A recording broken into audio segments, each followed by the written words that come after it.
Hello दोस्तों, welcome to my YouTube channel knowledge is power. और आज हम लोगों का जो टॉपिक है दैट इज इंडियन इकोनॉमी में जो ग्रीन रेवोल्यूशन आया था उसका क्या क्या गेन्स है, आइए हम लोग इसको देखते हैं। तो मैंने सारे चीज़ों को पॉइंट वाइज डिस्कस किया हुआ है, तो लेट अस अंडरस्टैंड। तो टॉपिक क्या है, गेन्स फ्रॉम ग्रीन रेवोल्यूशन। तो सबसे पहला पॉइंट है स्पर्ट इन क्रॉप प्रोडक्टिविटी। तो स्पर्ट इन क्रॉप प्रोडक्टिविटी मतलब ग्रीन रेवोल्यूशन की वजह से काफ़ी ज़्यादा तेज़ी से बहुत सारे क्रॉप्स का जो प्रोडक्टिविटी था वो बहुत ज़्यादा तेज़ी से बढ़ गया था, जिसमें व्हीट, राइस, मेज ये सब शामिल है। तो मैं एक सेपरेट वीडियो बनाया हूँ, उसको मैं इसमें प्ले कर दूँगा। अच्छा, इसके बाद अब है सब्सटेंशियल राइज इन एक्रिएज। ठीक है, सेकंड पॉइंट दैट इज एक्रिएज का मतलब होता है एरिया अंडर कल्टीवेशन। तो एरिया अंडर कल्टीवेशन काफ़ी ज़्यादा बढ़ गया, ठीक है, just immediately after the green revolution. अच्छा, इसके बाद जो नेक्स्ट पॉइंट हम लोग देख पा रहे हैं दैट इज, तो अब थर्ड पॉइंट हम लोग जो देख पा रहे हैं that is shift from subsistence farming to commercial farming. Subsistence farming से कमर्शियल फार्मिंग में शिफ्ट होना, ये भी एक बहुत सिग्निफिकेंट हम लोग का अचीवमेंट था ग्रीन रेवोल्यूशन से। तो हम लोग डिस्कस करेंगे, समझेंगे समसिस्टेंस फार्मिंग क्या था। मैं अभी ओवरव्यू आपको दे देता हूँ। हम लोग के जो फार्मर्स थे वो सिर्फ अपने परिवार को फूड सप्लाई करने में ज़्यादा इंटरेस्टेड थे। वो लोग मार्केट ओरिएंटेड, उन लोगों का थिंकिंग नहीं था, मतलब वो लोग बेचने का वो लोग सोचते नहीं थे। तो जब एक व्यक्ति सिर्फ और सिर्फ इतना प्रोडक्शन करता है ताकि वो अपने परिवार का पालन कर सके, ताकि वो अपने परिवार का फूड का जो रिक्वायरमेंट है उसको सिर्फ फुलफिल कर सके, तो that is basically called as the subsistence farming. लेकिन यहाँ पे हम लोग देख रहे हैं कि सब्सिस्टेंस फार्मिंग से कमर्शियल फार्मिंग में हम लोग का जो फार्मर्स लोग हैं उन लोगों का आउटलुक चेंज हो गया। तो कमर्शियल फार्मिंग क्या होता है? कमर्शियल फार्मिंग एक ऐसा सिचुएशन है जहां पे आप अपने परिवार के लिए सफिशिएंट प्रोडक्शन तो करते ही हो, साथ में आप सरप्लस, मार्केटेबल सरप्लस का प्रोडक्शन करते हो, जिससे कि आप मार्केट में सेल करके आपको ढेर सारा मुनाफा हो सके। तो इसके बाद जो अगला पॉइंट है that is change in farmers outlook. तो लोगों का जो फार्मर्स लोग है उन लोगों का आउटलुक चेंज हुआ। ये और ये पॉइंट, थर्ड और फोर्थ पॉइंट काफी हद तक जुड़े हुए हैं। Fifth point is self sufficiency in food grain production. तो सेल्फ सफिशिएंसी, या हम लोग को, आप लोगों को याद होगा कि भारत जो था वो यूएस के ऊपर डिपेंडेंट था before the green revolution regarding the import of food grains. तो इसकी वजह से हम लोग को 1965 में जो जंग हुआ था भारत और पाकिस्तान के बीच में, तो उस जंग में भी, तो कंटिन्यू विद द वीडियो। तो जो 1965 में जो जंग हुआ था भारत और पाकिस्तान के बीच में, उस जंग को हम लोगों को बीच में ही रोकना पड़ा था बिकॉज हमारे प्रधानमंत्री श्री लाल बहादुर शास्त्री जी को यूएस से उनको दबाव डाला गया, यूएस गवर्नमेंट उसको दबाव डाला कि तुमको अभी इस जंग को रोकना पड़ेगा, क्योंकि अगर तुम ऐसा नहीं करोगे तो हम तुम लोगों को जो फूड ग्रेन सप्लाई करते हैं उसको रोक दिया जाएगा। तो शास्त्री जी को बहुत दुख हुआ था, जिसकी वजह से उन्होंने डॉक्टर स्वामीनाथन जी के नेतृत्व में उन्होंने कमेटी का फॉर्मेशन किया, जिसके वजह से एक HYV सीड्स का कंसेप्ट आया और ग्रीन रेवोल्यूशन का जन्म हुआ।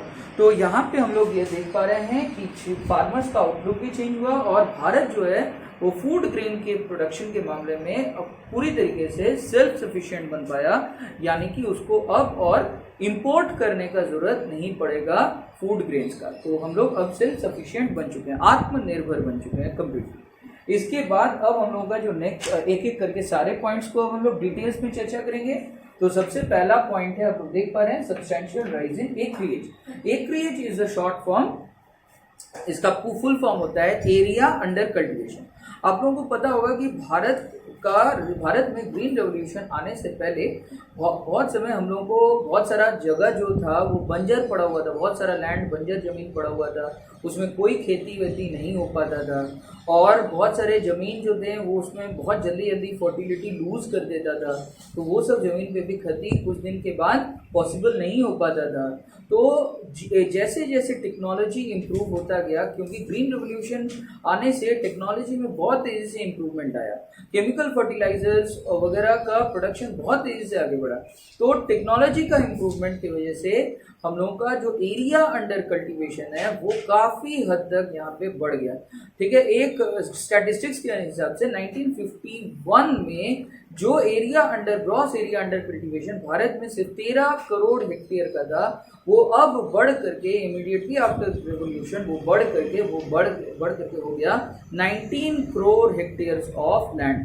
तो कुल मिलाकर के 6 करोड़ हेक्टेयर्स ऑफ लैंड का आपका इंक्रीज होना कोई छोटा मोटा बात नहीं है, ये एक बहुत बड़ा अचीवमेंट के हिसाब से कंसिडर किया जाना चाहिए। तो आप लोग देख सकते हैं सब्सटेंशियल इंक्रीज राइज इन एक्रिएज। तो सबसे पहला पॉइंट मैंने लिखा है improvement in technology has increased the area under cultivation. Second point में मैंने बोला इट हैज रिड्यूस्ड, इट का मतलब improvement in technology has reduced the time gap between sowing of seeds and harvesting of crops।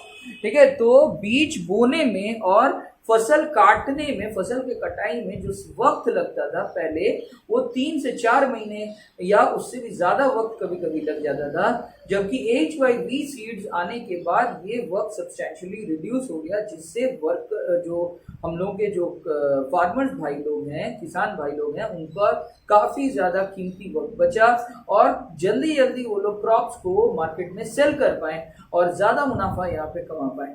तो ये काफी एक बड़ा सब्सटेंशियल यहाँ पे अचीवमेंट हम लोग मान सकते हैं इसको भी। तो it has reduced, which has reduced, improvement in technology has reduced the gap with the time gap between sowing of seeds and harvesting of crops। इसके बाद थर्ड पॉइंट यहाँ पे आप लोग देख सकते हैं। The third point is use of chemical fertilisers. तो use of chemical fertilisers has eliminated the need for fallowing. Fallowing क्या होता है? फैलोइंग एक ऐसा प्रैक्टिस है जहां पे कल्टीवेशन के तुरंत बाद, ठीक है, कोई भी एरिया को कल्टीवेट करने के तुरंत बाद उसको 3-4 महीना या उससे भी ज्यादा लंबे समय तक के लिए उसको अनटच रख दिया जाता है। लैंड में कोई कल्टीवेशन एक्टिविटी नहीं होता है। ये माना जाता है कि इस पर्टिकुलर टाइम में सॉइल अपना फर्टिलिटी को रीगेन करेगा, क्योंकि आप रेगुलर बेसिस पे आप कल्टीवेशन करते चले जाओगे, खासतौर पे कमर्शियल क्रॉप्स का, तो जल्दी जल्दी सॉइल अपना फर्टिलिटी को लूज कर देगा। लेकिन HYV सीड्स आने के बाद ये जो टाइम वेस्ट होता था फैलोइंग के पीछे, वो सब्सटेंशियली रिड्यूस हो गया और हम लोगों को जल्दी जल्दी हम लोग रोटेट कर पाए, क्रॉप्स को मार्केट में सेल कर पाए, जल्दी जल्दी उसका प्रोडक्शन हो पाया। तो काफी हद तक यहाँ पे हम लोगों को मदद किया अपने फार्मर्स को। तो इसके बाद देखिए फोर्थ पॉइंट है HYV सीड्स के साथ साथ केमिकल फर्टिलाइजर्स भी इसके पीछे रिस्पॉन्सिबल है, क्योंकि केमिकल फर्टिलाइजर्स के यूज की वजह से भी हम लोग का सॉइल का फर्टिलिटी ज्यादा दिन तक बरकरार रहा। अब फोर्थ पॉइंट है फैलोइंग। फैलोइंग का मैं मतलब यहाँ पे समझाया हूँ, वो देखिए जो मैंने अभी आपके साथ डिस्कस किया। Fallowing is a practice of leaving the land uncultivated for some time so that it regains fertility. उसके बाद फिफ्थ पॉइंट देखिए, फिफ्थ पॉइंट है in 1950 to 51 gross area under cultivation was 13 crore hectares, which has increased up to 19 crore hectares after the revolution took place। तो ये काफी बढ़िया एक achievement है। तो कंटिन्यू विद द वीडियो, अब हम लोग डिस्कस करेंगे shift from subsistence farming to commercial farming. तो किस तरीके से फार्मिंग में एक लार्ज स्केल शिफ्ट हुआ, जिसकी वजह से फार्मर्स लोगों का जो एटीट्यूड था टुवर्ड्स फार्मिंग वो कंप्लीट चेंज हो गया। वो हम लोग अभी देखेंगे ग्रीन रिवोल्यूशन की वजह से किस तरीके से बेटर तरीके से इसको हासिल किया गया। तो आइए देखते हैं।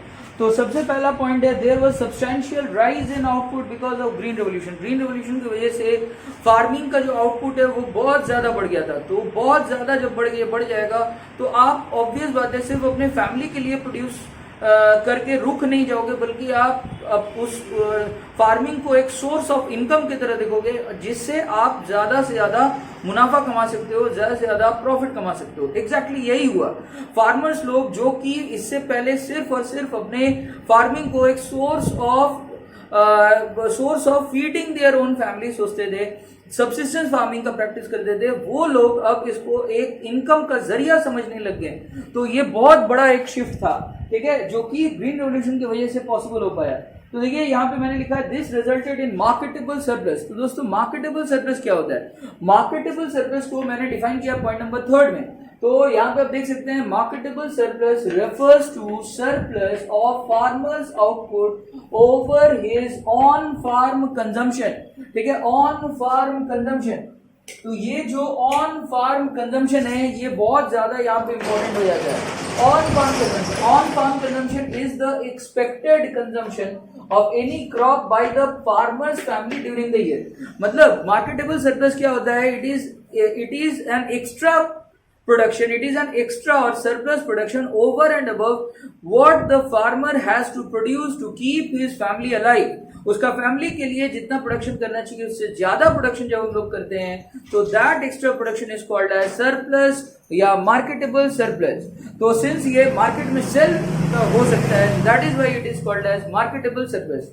तो आप यहाँ पे देख सकते हैं तो fourth point is the surplus is available to the farmer for sale in the market, ठीक है, ये मार्केट में सेल हो सकता है। इसके बाद देखिए point number 5, this resulted in a change in farmers outlook from subsistence farming to commercial farming. अब मैंने सबसिस्टेंस फार्मिंग को भी डिफाइन किया है।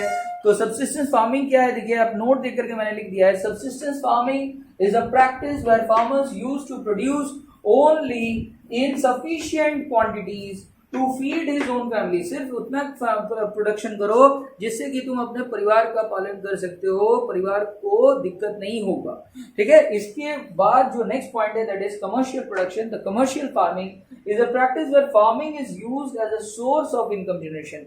यहाँ पे फार्मिंग को एक सोर्स ऑफ इनकम जनरेशन की तरह देखा जाता है। तो फार्मर्स का जो कंप्लीट चेंज इन आउटलुक है, उन लोगों का जो सोच था वो कंप्लीटली चेंज हो गया ग्रीन रेवोल्यूशन आने के बाद। आई होप आपको वीडियो समझ आ गया होगा। तो please like share and subscribe to my YouTube channel knowledge is power, ठीक है। और अगर कोई भी डाउट आपको है तो please you can ask it in the comment box. I will try to answer all of your question. Thanks for watching the video.